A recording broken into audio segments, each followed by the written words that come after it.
Bonjour à tous ou rebonjour et bienvenue dans les Jeudis de l'économie Radio Rythme Bleu. Permettre aux entreprises de faire face aux nouveaux enjeux, que ce soit la volatilité des marchés ou encore le climat d'incertitude, mais bien d'autres choses. C'est en tout cas l'objet de nouvelles formations mises en place par la CCI, des formations exécutives qui s'adressent en priorité aux cadres et aux dirigeants. De quoi s'agit-il? À quoi servent ces formations et quel est leur rapport pratique? Nous allons en parler avec nos trois invités. Charles Roger, qui est le directeur général de la CCI, Édouard Castin, qui est chef d'entreprise, directeur du Betticho, et Céline Cardinot, qui est responsable du pôle ingénierie et formation de la CCI. Bonjour à tous les trois. Bonjour. Bonjour. Et merci d'avoir accepté notre invitation pour parler de ces nouvelles formations. Alors, nouvelles formations, Charles Roger, ça veut dire que ça répond à un besoin précis.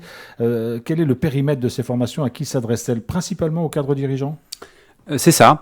Alors, je rappelle tout d'abord que la CCI, on va dire son objet social, c'est de développer la prospérité économique du territoire.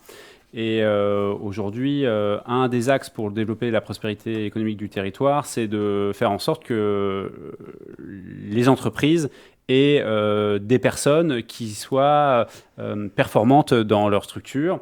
Et du coup, c'est comment on pouvait répondre à ce besoin des entreprises pour développer le capital humain des entreprises.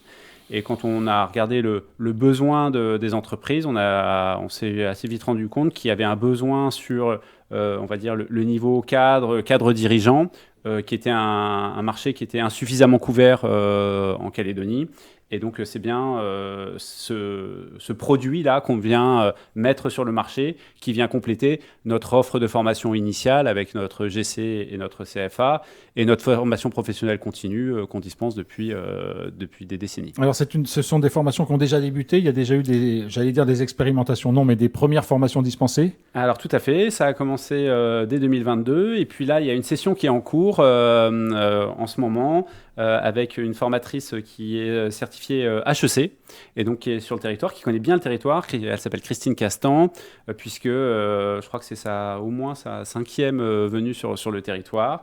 Et donc, cette formation, elle est en cours actuellement. À quel rythme il va y avoir des formations de cette nature, Céline Cardinot, vous qui pilotez en quelque sorte toute cette offre de formation? Sur l'année, on a prévu 4 temps forts. Donc, on avait cette semaine en juillet avec deux formations phares de Christine Castan. On aura en septembre également une formation sur de la com impactante, et en octobre, octobre-novembre, 2 formations phares. Donc, en fait, on essaye d'en mettre une par trimestre jusqu'à la fin de l'année. Et globalement, l'année prochaine, c'est pareil. L'idée, c'est d'en mettre une par trimestre. Sachant que ce sont des formations qui, pour chacune d'entre elles, abordent des points particuliers. C'est à la fois très large, mais c'est aussi pour certains thèmes très précis. Vous avez parlé d'un de ces thèmes-là que vous avez évoqué. Il y a à chaque fois une thématique sur les formations proposées? Oui.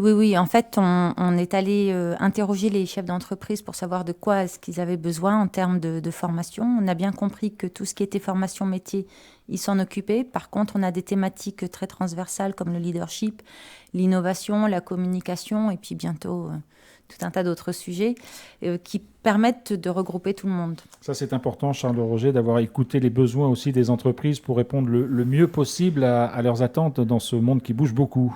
Alors, d'une part, le monde qui bouge beaucoup. Vous avez évoqué la volatilité, l'incertitude, la complexité, on peut même dire l'ambiguïté de l'environnement.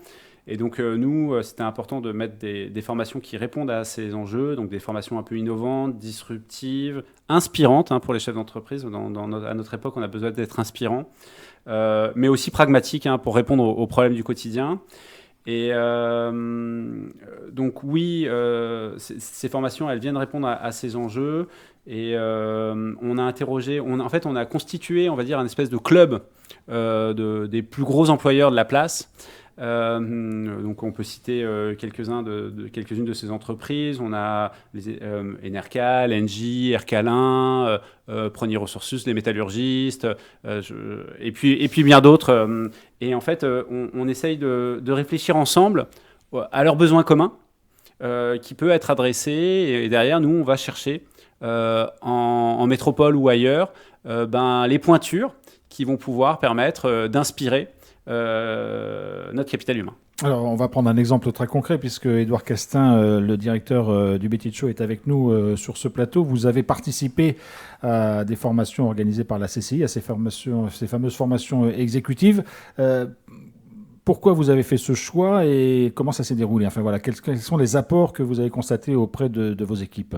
Alors pour être précis, moi j'ai participé à des formations HEC qui existaient auparavant sur le territoire, qui ont duré assez longtemps et qui ont malheureusement arrêté pendant le Covid. Mais qui sont aussi des formations exécutives. C'était le même concept avec un cycle de formation, soit sur 1 an, 2 ans ou à la carte.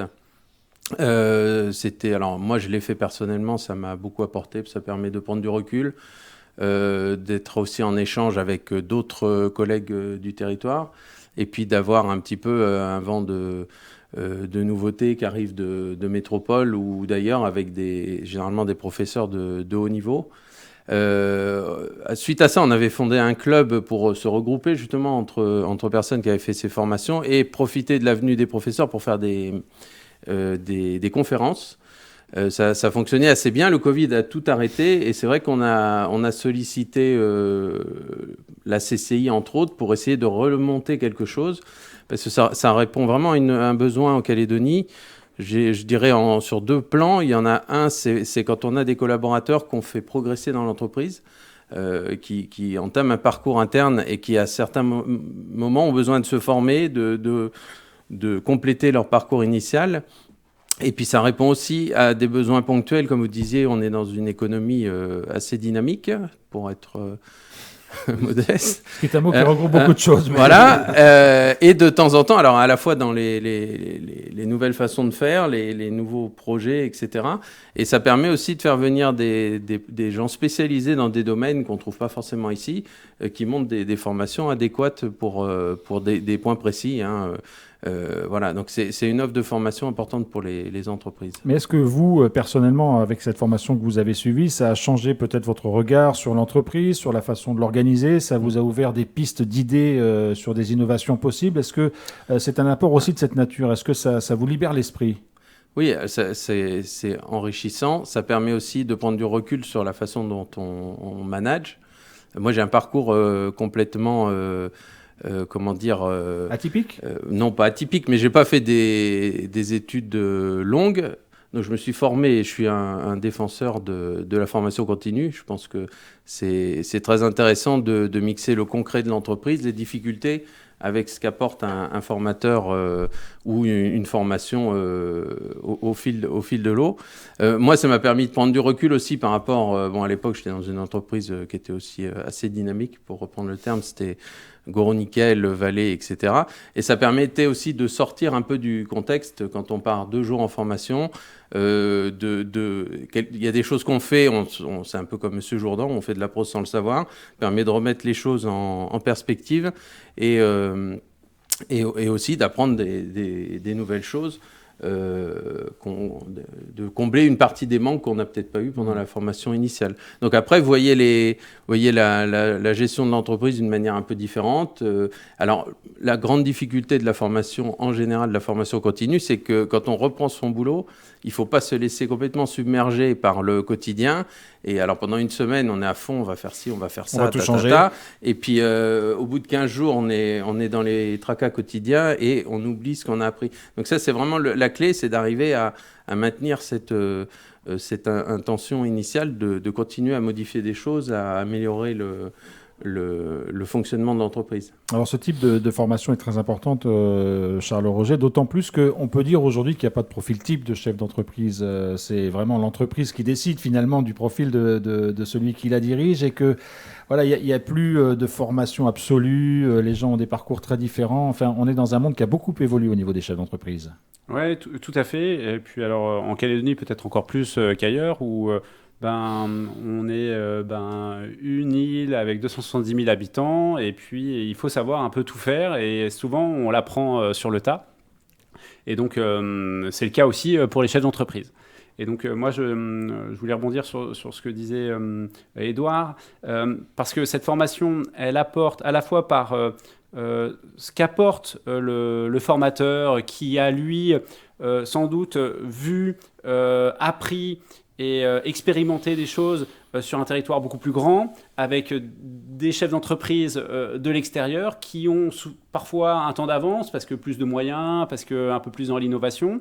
Et donc, ils viennent apporter leurs connaissances. Et puis, c'est aussi l'occasion, encore une fois, de s'extraire de ce quotidien. Alors pour un chef d'entreprise, c'est toujours très compliqué. C'est jamais la priorité de se former. Il y a toujours une urgence opérationnelle, une urgence économique. Mais on se rend compte qu'au bout d'1 heure de formation, en fait, on se rend compte que c'était utile et c'était nécessaire. Et pendant, si on peut y consacrer 2 jours, 3 jours, c'est vraiment très positif, ça apporte énormément. Ça permet de regarder son entreprise de façon différente. Et il y a des gisements de performance et de productivité qui sont extraordinaires. Le deuxième point qui est aussi particulièrement appréciable, c'est d'être avec d'autres chefs d'entreprise.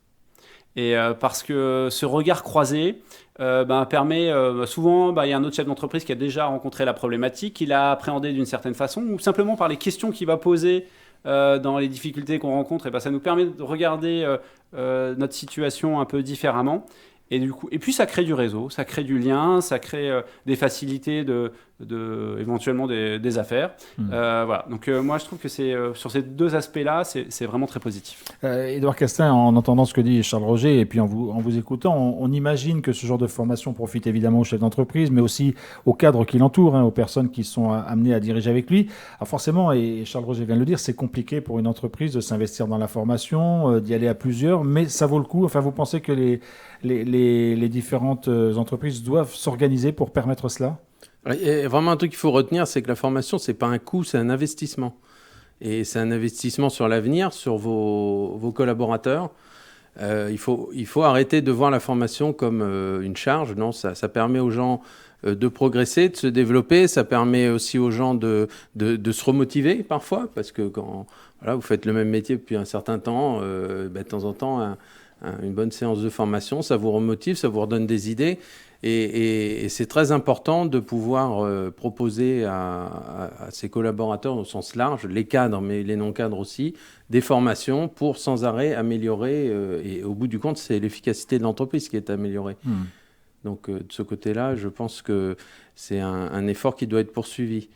Voilà. Après, par rapport au tissu local, c'est quand même important aussi de voir qu'il y a beaucoup de gens qui ont des formations initiales dispensées localement et qui à un moment ont besoin de préciser leurs connaissances dans des domaines particuliers. Donc ça permet aussi de combler ce manque et de sortir un peu aussi de l'obsession du diplôme. Moi, je ne suis pas très pro-diplôme, entre guillemets. Formation initiale, c'est très bien. Vous apprenez tout un tas de choses à l'école. Quand vous vous retrouvez la première fois dans une entreprise, là, c'est la douche froide parce que ça n'a plus grand-chose à voir. Donc, c'est bien d'avoir une bonne formation initiale, mais derrière, un parcours où régulièrement vous avez l'opportunité de faire de la formation continue, ça vous permet d'évoluer et puis des choses que peut-être à 25 ans on ne comprend pas du tout parce qu'on est dans un autre mood, à 40 ans on a du recul, de l'expérience et on les intègre beaucoup plus facilement. Alors il y a des formations très différentes et vous l'avez évoqué Céline Cardinaux tout à l'heure, il y en a une qui porte le nom je crois du leader optimiste et éclairé. Quelle est cette formation ? Est-ce que c'est une terminologie un peu bizarre quand même ? Alors ça, c'est une formation qu'on a proposée cette semaine justement avec Christine Castan et qui répondait aux besoins que certains dirigeants nous avaient évoqués en disant en ce moment c'est quand même compliqué de rester, de continuer à garder le cap et à faire en sorte que les équipes aussi croient en ce qu'elles font et une question de motivation et restent motivées et engagées. Donc du coup on avait travaillé ce thème un peu du management de l'incertitude. Quels sont les retours que vous avez eus ? Alors les retours sont très intéressants, sur le groupe qui était là cette semaine. Certains arrivaient effectivement un petit peu fatigués et parfois désabusés et repartent en disant mais oui, de toute façon chacun peut faire bouger les choses et moi en tant que leader ou membre de comité de direction, c'est mon rôle aussi d'agir et donc voilà, c'était un séminaire très court, très impactant, mais voilà, qui permet de se reposer les bonnes questions. Et la formation, c'est aussi un moyen de se remotiver, de remotiver les gens avec lesquels on travaille. Charles Roger, c'est une dimension quand même très importante aujourd'hui dans un contexte qu'on le sait, n'est pas facile et qui pose beaucoup de questions. Oui, alors nous, à la CCI, on est aussi une entreprise, parce qu'on a pas loin de 220 salariés. Et du coup, on profite aussi quand on fait venir des formateurs pour former nos salariés. Et moi, je suis convaincu, pour rebondir sur cette formation de leader optimiste, qu'il y a un énorme gisement de performance et de productivité dans les entreprises si on arrive à épanouir nos salariés. Et donc, c'est aussi l'enjeu de cette formation, hein, c'est comment faire en sorte que le chef d'entreprise, le manager, le membre du comité de direction, il soit le leader qui inspire, qui donne du positivisme à ses équipes, de façon à ce que ces équipes elles soient épanouies. Et puis quand on est épanoui, tout est beaucoup plus performant. Enfin, en tout cas, les problèmes sont beaucoup moins présents. Donc, moi, je suis convaincu de l'intérêt pour la performance de l'entreprise de ces formations. Alors, ces formations sont ponctuelles. Hein, on l'a dit, il y en a quelques-unes par an. On reviendra sur la suite du programme 2023. Elles s'articulent intelligemment, j'allais dire, Édouard Castin, avec la formation continue, qui est aussi quelque chose d'important dans l'entreprise. C'est pas tout à fait la même chose, hein, ces formations ponctuelles et la formation continue. Les deux ont leur utilité. Oui, vous entendez formation continue, c'est-à-dire ce qu'on forme en interne. Oui, en interne, oui, bien sûr. Alors en interne, on est limité simplement par nos propres capacités. Donc ça, je dirais que c'est le quotidien des entreprises de former à nos métiers, à nos logiciels, etc. Mais c'est restreint au cercle de l'entreprise et à la façon de penser de l'entreprise. Donc l'intérêt de ces formations externes, c'est que vous avez des gens qui vous secouent un peu intellectuellement, les profs, qui sont souvent des pointures et qui arrivent avec des choses assez novatrices. Vous êtes effectivement avec des pairs, des gens qui sont cadres ou de chefs d'entreprise autour de vous qui eux aussi vous permettent de vous remettre en question. Donc il y a ce besoin d'oxygène en fait qui est satisfait par des formations extérieures par rapport à ce qu'on peut faire en interne. Comment vous organisez tout cela, Céline Cardinaux, qui peut s'inscrire? Est-ce qu'il faut s'inscrire longtemps à l'avance? Est-ce qu'il y a un nombre de stagiaires entre guillemets requis par formation? Enfin voilà, comment vous organisez concrètement le travail? Alors, globalement, les formations, elles ciblent on a une quinzaine de places par formation. Évidemment qu'on ne peut pas ouvrir la formation si on n'a que 3 stagiaires, d'autant plus qu'on fait venir les formateurs de métropole, de l'extérieur. Ça nécessite un peu d'anticipation quand même en termes de déplacement pour eux. Donc, en fait, pour s'inscrire, on a tout un tas d'informations qui sont sur le site internet de la Chambre de commerce et d'industrie. Bien sûr, on organise également sur nos formations de façon générale un café de la formation très bientôt, le 10 août, et également le 21 août, un webinaire pour présenter la formation, je dirais, la plus atypique du programme, qui est la formation HOPE. H-O-P-E, espoir. Oui, comme espoir, mais aussi comme le H de devenir le hacker bienveillant de son organisation, le O pour open-minded, le P pour se projeter, être capable de se projeter, et d'entreprendre pour le E. Et donc, on organise un webinaire aussi courant août pour que les gens sachent un petit peu dans quoi ils mettent les pieds. Puisque c'est une formation qui délivrera un certificat avec l'école Polytechnique Executive Education. Alors ça, c'est la question que j'allais vous poser, Charles Roger. Ce sont effectivement des formations très importantes, pour certaines d'entre elles qualifiantes, et avec certaines d'entre elles, il y a même la réception d'un diplôme. Hein. Ça, c'est aussi important parce que dans le monde de l'entreprise, c'est quelque chose qui compte. Alors oui, ça compte. On a différentes approches. On a des chefs d'entreprise qui regardent un peu moins le diplôme et cherchent un peu plus la compétence. On est plus proche du milieu anglo-saxon là-dessus. Et puis on a d'autres chefs d'entreprise pour qui le tampon académique est important. Alors nous, les formations, elles sont pas toutes diplômantes ou certifiantes. On est plutôt sur des modules de formation où on vient choisir l'intervenant, choisir le thème, et on n'a pas forcément... Parce que pour avoir une formation diplômante ou certifiante, souvent c'est des cursus qui sont longs.